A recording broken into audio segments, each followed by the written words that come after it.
주시기를 비올 때 예수 그리스도의 이름으로 기도하옵나이다. 아멘. 오늘 본문 말씀은 베드로서입니다. 로마 제국의 박해로 여러 가지 시련과 고통을 당하고 있었던 1세기를 살아가는 성도들을 위로하는 말씀이죠. 단순한 위로에 그치지 않고 어떻게 고난을 극복할 수 있을까, 어떻게 역경과 맞싸워서 승리할 수 있을까 하는 것을 하나님의 음성을 직접 베드로 사도가 듣고 옮긴 귀한 서신서입니다. 오늘 베드로 사도께서 말세에 대한 이야기, 마지막 때가 가까웠으니 라고 하는 이런 긴박함을 알리면서 말세에 대한 이야기를 하시던 중에 이제 말세의 성도가 갖춰야 될 신앙의 덕목, 이런 것들을 말씀하는데, 첫 번째는 기도요, 두 번째는 사랑이며 세 번째는 서로를 대접하는 것이라고 말씀하며, 최종적으로 그 권면의 말씀의 말미에 대미를 장식하는 말씀이 나오니 바로 봉사에 관한 말씀이 되겠습니다. 자, 그렇다면 교회와 가정과 사회에서 구체적으로 우리는 어떻게 봉사하라는 건가요? 오늘 본문을 중심으로 살펴볼까 합니다. 먼저 10절에 보면 각각 은사를 받은 대로 서로 봉사하라고 했습니다. 다른 말로 표현하면 비교의식이 아니라 은혜의식을 가지고 봉사하라는 말씀이죠. 은혜의 원리라고나 할까요? 가만히 보면 봉사하면서 비교의식을 가지고 하시는 분들도 계시고요, 어떤 분들은 은혜의식을 가지고 봉사하시는 분도 있더라고요. 자, 자녀를 교육시키는 문제도 비교하고, 직장에서 일하는 것도 비교하고, 심지어는 무엇을 입고 마시는가 하는 것도 비교하고, 비교 또 비교. 그러나 신앙인의 봉사라고 하는 것은 이러한 비교의식을 가지고 하는 봉사가 아닙니다. 늘 은혜의식으로 봉사하는 것입니다. 아무것도 없지만, 가진 것 없지만 하나님이 주신 것 가지고 내가 받은 것으로 봉사하는 것이죠. 11절에 보면 봉사하려면 하나님이 공급하시는 힘을 가지고 봉사해라, 이렇게 말씀하고 있습니다. 코로나 가운데서도 하나님께서 우리에게 건강 주셨고 물질을 주셨으며 다시 예배할 수 있는 대면 예배의 기회를 주시고 섬길 수 있는 교회를 주시고 섬길 수 있는 직분을 주시니 얼마나 감사한 일입니까? 봉사할 수 있는 힘을 하나님이 공급하셨습니다. 코로나 때라고 해서 그것을 끝이신 것이 아니라 계속해서 우리에게 공급해 주십니다. 그런데 우리는 알고 보면 이 봉사 정신이 좀 약합니다. 컴퓨터에 서버라고 하는 것이 있습니다. 중앙 컴퓨터에 서버가 있죠. 그 안에 모든 정보, 자료들이 다 담겨 있습니다. 거기에 부속되는 여러 연결된 부속 컴퓨터들에게 제공을 해주는 거죠. 부속 컴퓨터는 언제든지 그 중앙 컴퓨터의 서버에 들어가서 다운받을 수도 있고 자료를 옮겨올 수도 있습니다. 그 옮겨가는 그 컴퓨터를 가지고 말할 때는 클라이언트라고 이렇게 말합니다. 고객이라고 하는 그런 뜻이죠. 왜 서버라고 했을까? 봉사하는 거잖아요. 다른 컴퓨터를 섬기는 거잖아요. 심지어 컴퓨터도 봉사하는데, 컴퓨터에도 서버가 있는데, 간디는, 인도의 위대한 영혼 마하트마 간디는 봉사를 위해 보낸 삶만이 오직 열매 맺는 삶이라고 하는 그런 말을 했습니다. 평신도 신학이라고 하는 책을 썼던 네덜란드의 평신도 신학자 헨드릭 크레머라고 하는 사람은 그런 말을 했습니다. 교회의 본질은 봉사다. 한국 자원봉사 포럼의 통계에 따르면, 얼마 전 몇 해 전에 본 겁니다. 요즘 최근 통계는 안 나왔으니까 그냥 거의 얼추 비슷할 거예요. 우리나라 전체 인구의 국민 가운데 개인적인 봉사활동을 하고 있는 사람이 약 15% 됩니다. 미국을 조사해 보니까 56%입니다. 영국은 50%입니다. 그리고 캐나다는 45%입니다. 가까운 이웃나라인 일본만 해도 25%를 넘습니다. 우리가 매우 적게 하고 있다는 통계죠. 많이 가진 자는 나눌 줄을 모릅니다. 노블레스 오블리주의 정신이 없습니다. 조금 더 많이 가지려고 애를 많이 씁니다. 서민들은 복지 혜택을 조금 더 받을 돈이 없을까? 이런 궁리는 있어도 어떻게 섬길까에 대한 진지한 고민이나 행동은 없습니다. 여러분, 따지고 보면 우리나라도 참 많이 복을 받았습니다. 경제 분야 및 거의 모든 분야에서 세계 10위권 안에 들고요. 뭐 군사력뿐만 아니라 또 스포츠, 문화예술, 뭐 K-팝이라고 하는 K-컬처라고 하는 것도 생겼습니다만 이제는 상위권을 뛰어넘어서 세계를 선도하고 있다고 해도 과언이 아닙니다. 코로나로 인해서 드러난 우리 의료 기술의 뛰어남, 그 능력, 그래서 K-방역이라고 하는 그런 말까지 생겨났습니다만 여러분, 굉장한 나라에서 살고 있다는 자부심을 가지셔야 됩니다. 많은 복을 받았는데 봉사해야 됩니다. 그런데 어떤 일을 어떻게 봉사할 때 명심해야 될 게 뭐냐면 비교의식이 아니라 은혜의식으로 해야 된다. 비교의식 가지고 봉사하면 오히려 그 봉사는 자신에게 회가 될 수 있다는 사실. 우리가 잘 아는 달란트 비유, 한 달란트를 받은 사람이 불만이 많죠. 그것도 뭐 적지 않은 돈인데 요즘 돈으로 환산하면 제가 환산을 해봤습니다. 금의 가치랄지 돈의 가치랄지 그리고 예전에 있었던 2000년 전에 금 한 달란트의 가치랄지 이런 것들을 비교 분석해 보니까 노동자 한 20년분이거든요. 노동자 월급 하나도 안 쓰고 20년분 모아놓은 겁니다. 그러면 최소 한 6억에서 최대 1억 한 5천 정도 호가하는 것입니다. 그럼에도 불구하고 분노가 생깁니다. 내가 뭐 저 사람들에 비해서 못난 것이 있다고 비교하게 되니까. 그래서 악한 마음마저 생겼습니다. 그래서 주인을 오해하기 시작했습니다. 주인은 굳은 사람, 주인은 불공평한 사람, 불의한 사람, 악한 사람으로 규정해버리고 생각다 못해 달란트를 땅에 묻어놓고 말죠. 결과는 다른 두 사람은 칭찬을 받고 더 많은 것을 위임받았는데 자신은 악한 종으로, 게으른 종으로 책망을 받고 있는 것마저 빼앗기는 꼴이 됩니다. 슬피 울며 이를 갈았습니다. 이 사람은 은혜를 잃어버린 사람이죠. 은혜의 원리를 잃어버린 사람이죠.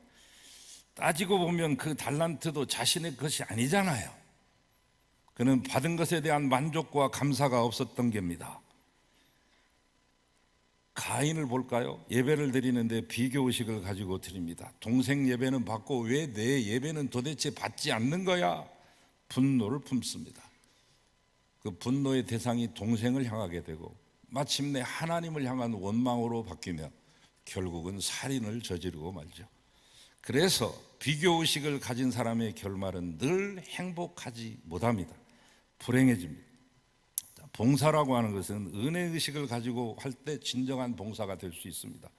봉사란 헬라어로 디아코니아입니다. 종이 상전 밑에서 심부름을 하는 것을 의미하는데 이것을 영어로 번역할 때는 미니스트리라고 번역합니다.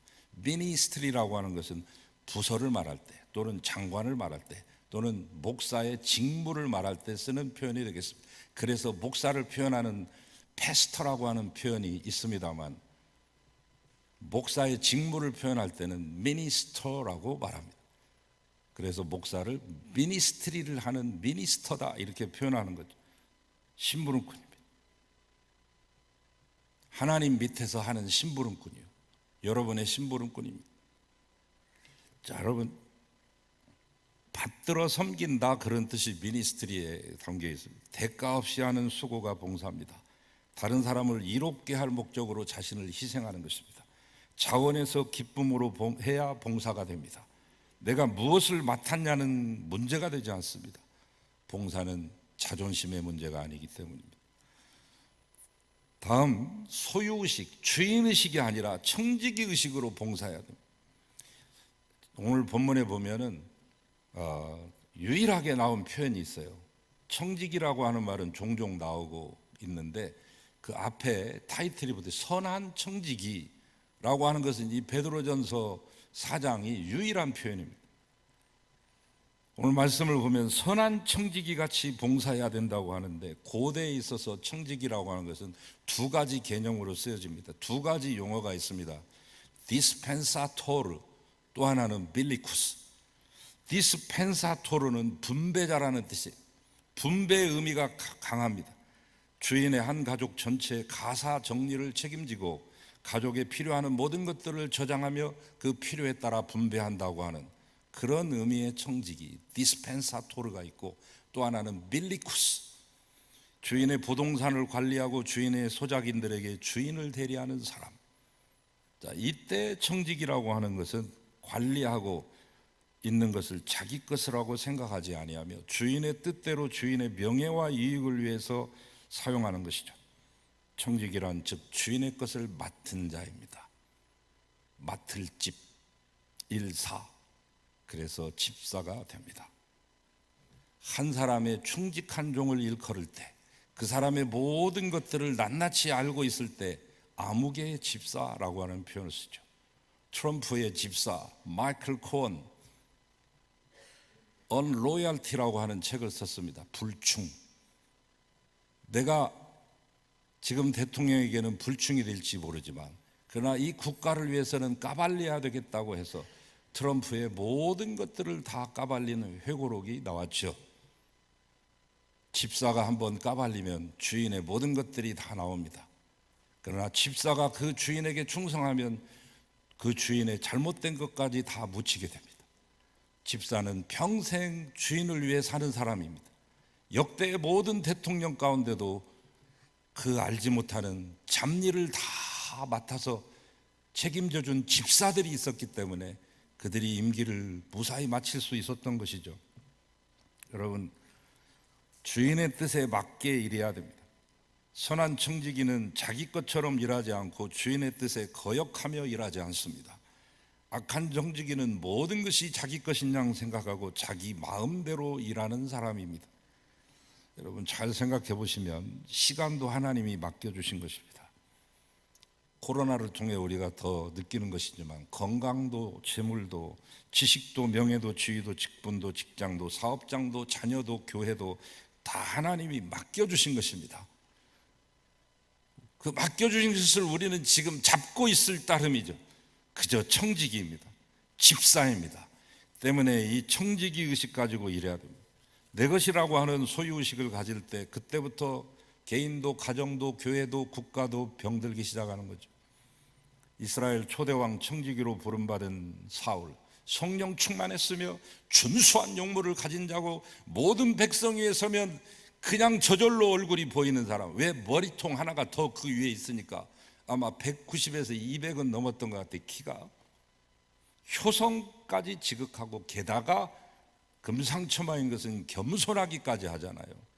세상에 이런 사람이 있을까 싶을 정도로. 그래서 마침내 초대 이스라엘 왕이 되지 않았습니까?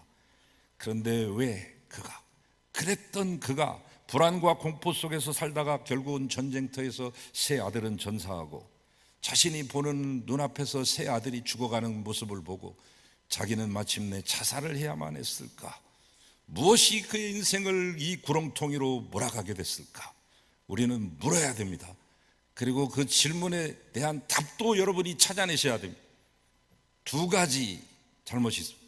교만, 또 하나는 시기였습니다. 그를 파국으로 몰고 간 것은 사무엘 선지자를 무시하고 자기가 제사를 드렸던 무소불위의 권력을 가진, 무한 권위를 가진, 내가 하는데, 내 것 가지고 내가 하는데 누가 시비야? 하는 시기죠. 권력자가 권력을 맡겨준 자의 의도를 망각하면 교만해지기 시작합니다. 그리고 파국으로 치닫습니다. 또 하나의 결정적인 요인, 시기, 다윗에 대한 시기, 천천과 만만으로 갈리는 그 호칭에 대한 시기. 이때 사단이 그를 가만히 두었겠습니까? 악신이 사울에게 힘있게 내립니다.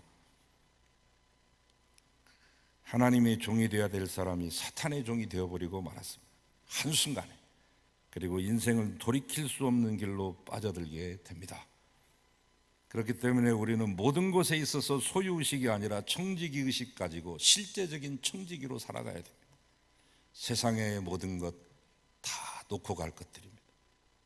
잠깐 맡았다가 관리하다가 가는 것이 인생입니다. 국적과 인종과 종교를 초월해서 가난한 사람들에게 집을 주어줬던 헤비타트 운동의 선구자, 헤비타트의 실질적인 그 창시자죠. 풀러라고 하는 사람입니다. 이제 지금은 조나단 렉포드가 2005년부터 지금 맡고 있습니다만은, 그 초대 총재였던 풀러가 28살 되는 나이에 이미 그는 백만장자의 반열에 오릅니다. 엄청난 규모의 저택과 가정부와 비서가 여러 명 딸려 있고 최고급 자동차를 가지고 보트와 자가용 비행기도 있었습니다. 호수를 낀 멋진 별장이 있었으며 드넓은 목장에서 수백 마리의 말과 소와 양떼들이 뛰놉니다.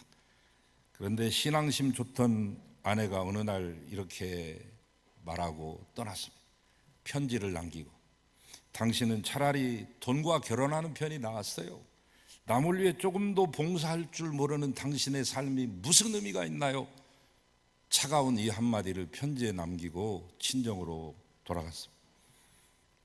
그때부터 그는 자기의 생에 대해서 진지하게 고민하기 시작했습니다.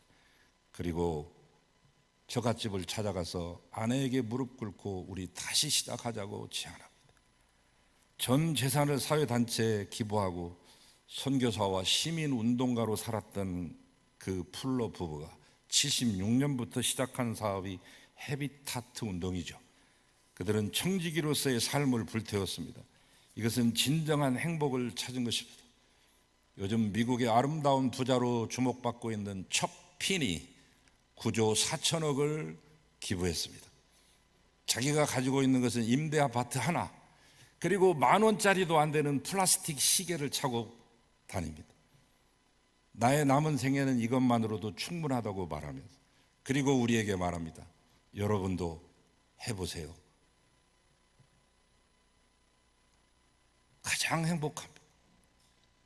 우리나라의 최고의 기업이라고 말하는 S기업 그 회장과 그분들이 가지고 있는 집들이 우리나라 개별 주택 공시 가격 1위부터 5위까지 모두 휩쓸고 있죠. 5채만 있는 게 아닙니다. 수십 채 있습니다. 자기와 자기 부인과 또 자기와 자기 딸과 또 자기 것으로만 한 거, 그 5채가 합치면 이제 지금 그 제일 1위가 300억을 넘어갔습니다만 집 한 채, 어이가 없는 일이죠. 5개를 합치면 1,000억 원을 넘습니다. 그리고 도대체 사회에 환원했다는 얘기도 못 듣습니다. 분식 회계를 하고 불의와 부정을 저질러서 부를 획득한 재벌은 많으나 사회에 환원했다, 기부했다 라고 하는 아름다운 이야기를 듣기 어려운 우리나라입니다. 여러분, 우리의 건강도 지식도 지혜도 능력도 부도 우리의 외모도 우리의 것이 아닙니다. 잠깐 맡았을 뿐입니다. 맡으신 분을 위해 사용하는 것이 가장 값진 봉사입니다.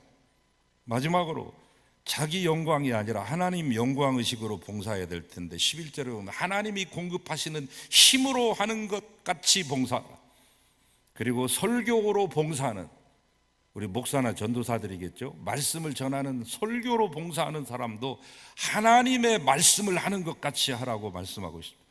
그런 의미에서 저도 청직입니다. 쉽게 말하면 저도 집사입니다. 직명은 목사이나 직무는 집사입니다. 사도나 선지자나 복음을 전하는 자나 목사나 교사를 하나님이 교회에 선물로 주셨으니 그것은 바로 교회를 온전케 하며 봉사의 일을 하게 하며 그리스도의 몸을 세우게 하려 함이라고 한 에베소서 4장 11절 12절의 말씀은 진리입니다.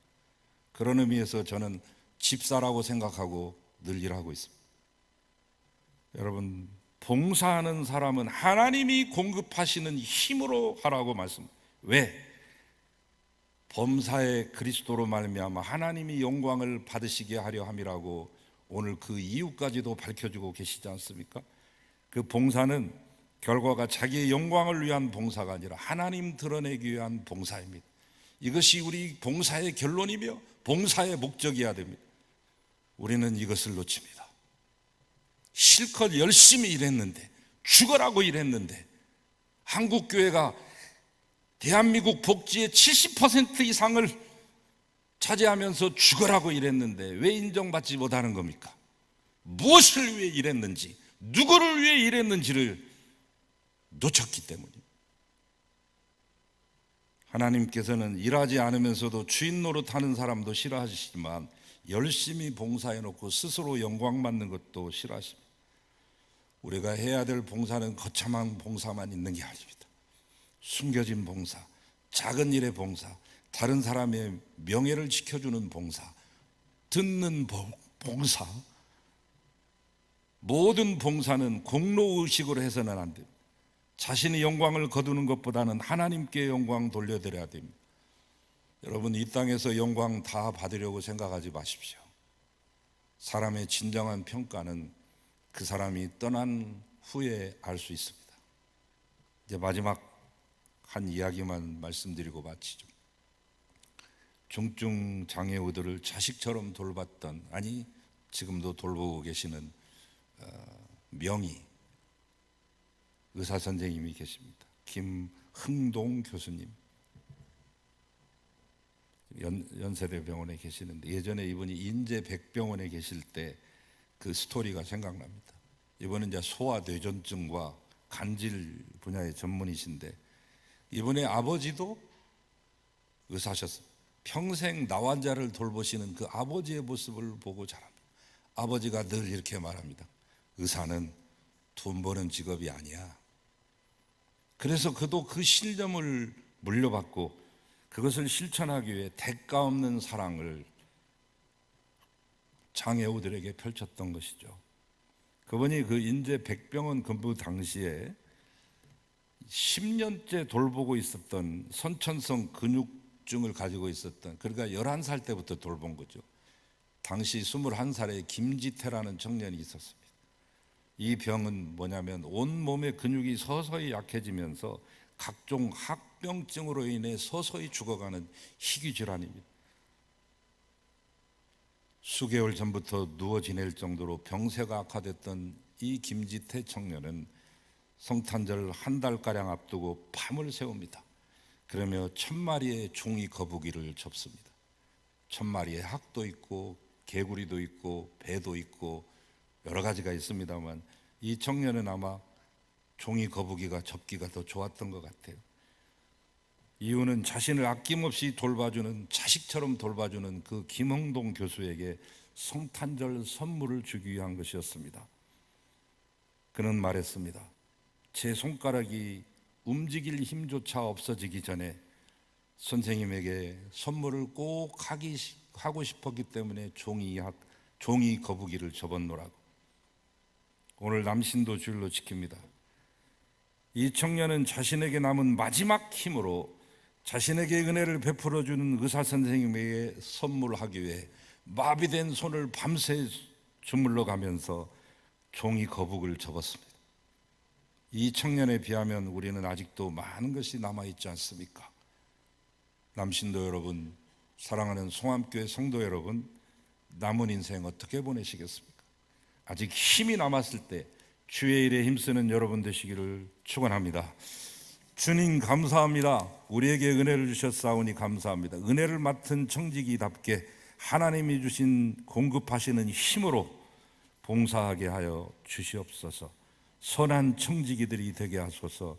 우리 송암교회 남신도들을 축복하시고 이들을 지켜보고 축복하는 모든 성도들에게 크신 은혜를 더하여 주시며 우리 모두가 다 함께 선한 청지기로 인정받게 하소서.